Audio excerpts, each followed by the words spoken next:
네, 안녕하세요. 김영환입니다. 네, 질문을 좀 하나 할까요? 네, 실행력이 떨어지신 분들의 공통점이 뭘까요? 네, 여러분들 어떻습니까? 실행력이 좋으십니까? 좀 떨어지십니까?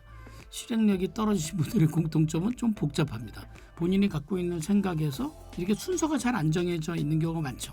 이거를 하자니 저게 아깝고, 이거를 하자니 저게 아깝고, 여러 가지 걸려요. 즉시 시작하는 타이밍을 놓치기 시작하면 미루게 돼 있고, 그럼 자책하게 돼 있고, 많은 분들이 실행을 하면서 내가 그게 안 돼, 저게 안 돼 라고 하면서 보통 쉽게 잡는 것 중에 하나가 습관이 안 돼 있어. 그러면서 무조건 새벽에 일찍 일어나고 무조건 독서하고 하는 루틴을 잡으려고 노력하지만, 오늘 제가 얘기하는 갑의 실행력이란 여러분들이 남들과 비교하는 실행력이 아니라 여러분들의 일에, 여러분들의 사업에, 여러분들의 성과를 만들어내는 실행력을 어떻게 만들 것인가, 이게 중요합니다. 네, 세 가지 중에 첫 번째, 우리가 좀 얻어야 될 건 뭐냐면, 우리가 스스로에게 내가 지금 뭘 해야 되는 거지? 질문을 좀 던졌으면 좋겠습니다.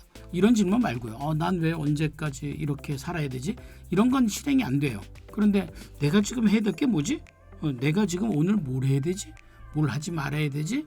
라는 실행을 딱 떨어지게 내올 수 있는 질문을 던지는 겁니다. 예를 들어서 내가 하루에 책을 좀 1시간씩 읽고 싶다라고 한다면 명확하게 질문을, 오늘 몇 시까지 독서를 몇 페이지까지 하셨습니까? 라는 질문입니다.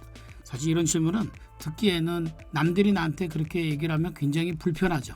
내가 정해야 될 문제 아닙니까? 그렇다면 내가 나에게 묻는 질문으로 바꾸시되 명확하게 예스냐 노를 나올 수 있도록 만드는 게 중요합니다. 제가 이제 1인 교육 과정에서 체크리스트를 작성할 때 많은 분들이 체크리스트에 이런 식으로 독서 10시 이런 식으로 하면은 OX를 만들어내는 게 어려워요. 기분이 나빠서 어떻게 해요? 존댓말로 쓰시라는 거죠. 오늘 몇 시까지 무엇을 얼마나 하셨습니까? 영업을 하시는 분들이다. 그럼 제일 중요한 건 고객과의 만남, 고객과 약속 아닙니까? 그럼 고객을 만나셨습니까? 그러면 약속을 해야 되고 연락을 해야 되고 앞에 게 너무 복잡하지 않습니까? 그러면 일단 전화를 하는 것부터 시작하면 어떻습니까? 몇 시까지? 오늘 낮 12시까지 고객 3명과 통화하셨습니까? 그럼 yes, no 둘 중에 하나로 딱 떨어지겠죠. 그렇게 되면 내가 됐거나 안 됐거나 하는 기준이 상당히 명확해진다는 사실입니다. 물론 잘 안 될 수도 있습니다. 잘 안 됐다고 해서 체크리스트를 건너뛰면 안 되겠죠. 우리는 두 번째, X에 대해서요. 어때요? 쿨해야 됩니다. 못할 수도 있죠. 또 이런 분들이 계세요. 세모에 넣습니다. 이건 뭐야? 한 것도 아닌 것이, 안 한 것도 아닌 것이. 세모에 두지 마시고 어디에 두냐면 O 아니면 X 둘 중에 하나에 딱 두는 게 중요합니다. 대신 X가 나올 경우는요, 쿨하게 받아들이세요. 대신 피드백을 하세요. 내가 X가 많은 이유는 내가 어떤 의지가 박약한 것이 아니라 내가 정한 목표치가 너무 높은 건 아닐까? 네. 그럼 그걸 좀 낮추세요. 낮춘다고 해서요, 남들이 보고 놀리는 거 아닙니다. 이렇게 실행은 성취하고 달성하는 데 의미가 있습니다. 남하고 비교하지 마십시오. 괜히 이런 목표 관리를 하는 데 있어서 사람들이 자꾸 옆 사람하고 자존심으로 대결하려고 하시면 안 됩니다.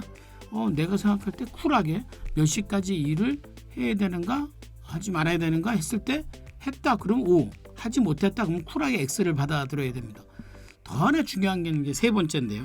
세 번째는 수치스러운 거에 강합니다. 그게 무슨 말이냐 하면은 숫자가 안 들어갔잖아요. 그러면 명확하지 못합니다. 우리는 이 목표 관리를 할 때 제일 중요한 건 달성 여부가 분명하며 이겁니다. 됐는지 안 됐는지가 분명하며, 여기서 뭘 갖고 만들어야 되죠? 수치가 가장 수치스러워야 내가 됐는지 안 됐는지 알 수 있다는 겁니다. 그 수치로 표현하셔야 됩니다. 체크리스트에 이렇게 쓰시는 분도 가끔 있습니다. 네, 오늘 행복하게 사셨습니까? 이건 체크리스트가 안 됩니다. 오늘 열정적으로 사셨습니까? 이것도 체크리스트가 안 됩니다. 왜요? 행복과 열정은 기준이 불명확하기 때문에 그렇습니다. 했는가 안 했는가를 명확하게 두는 게 중요합니다. 취업을 준비하는 학생이 체크리스트를 준비하면 또 이렇게 씁니다. 오늘 합격했습니까? 불합격했습니까? 이건 체크리스트가 안 됩니다. 만약에 취업을 준비한다면 아마 매일같이 자소서를 넣어야 될 겁니다. 그럼 오늘 내가 자소서를 넣어야 될 곳은 몇 곳, 몇 시까지? 그렇게 넣으셔야 돼요.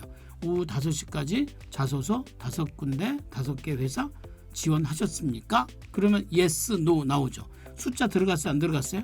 들어갔죠. 네, 오늘 제가 얘기한 이 세 가지가 갑의 실행력을 만드는 가장 중요한 체크리스트입니다. 체크리스트는 김영환 교수가 만든 툴은 아닙니다.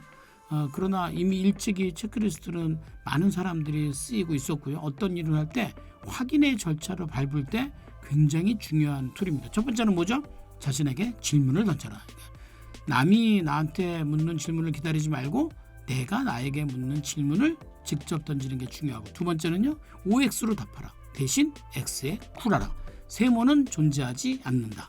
세 번째는 뭐였죠? 세 번째는 숫자로 얘기하라. 수치스러운 것이 가장 강하다 이겁니다. 숫자로 만들고 숫자로 얘기하는 거, 그 습관이 아마 여러분들의 실행력을 높이지 않을까 이렇게 생각합니다. 오늘 갑의 실행력을 높이는 체크리스트 작성법 함께 배웠습니다.